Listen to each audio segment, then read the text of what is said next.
ڕوودا و دیجیتال هاونیشتیمانیەکی ڕۆژهەڵاتی کوردستان لە تورکیا دەستگیر کراوە و مەترسی دیپۆرتکردنەوەی لەسرە. هەندامێکی ڕێبەری بزوتنەوەی سربەخۆی خوازانی کوردستان دەڵێ ئەگەر دیپۆرت بکرێتەوە بەهۆی چالاکیە سیاسیەکانیەوە لە سێدارە دەدێت.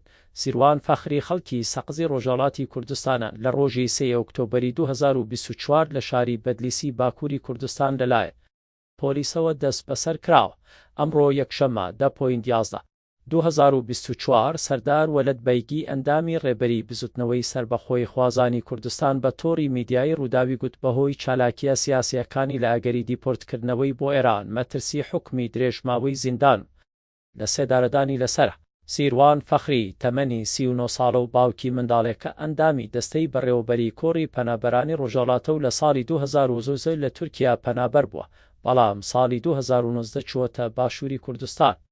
بە گوتەی سەردار وەلەد بەیگی ساڵی 2022 لە سلێمانی لە هەوڵێکی کوشتن ڕزگاری بووە کە تێیدا دوو لە هاوڕێکانی کوژراون. ئەندامەکەی ڕێبەری بزوتنەوەی سربەخۆیی خوازانی کوردستان دەڵێت لەگەڵ بەڕێز پۆلند پارێزەری سیروان لە تورکیا قسەم کردووە و پێی گوتووند جار حکمی دیپۆرتکردنەوەی لەسرە، یەکیان پەیوەندی بە ئەمنیەتەوە هەیە، ئەوی دیکەشیان چوونێتی بە نایاسایی بۆ تورکیا کە چوون و هاتنەکەشی نایاسایی بووە.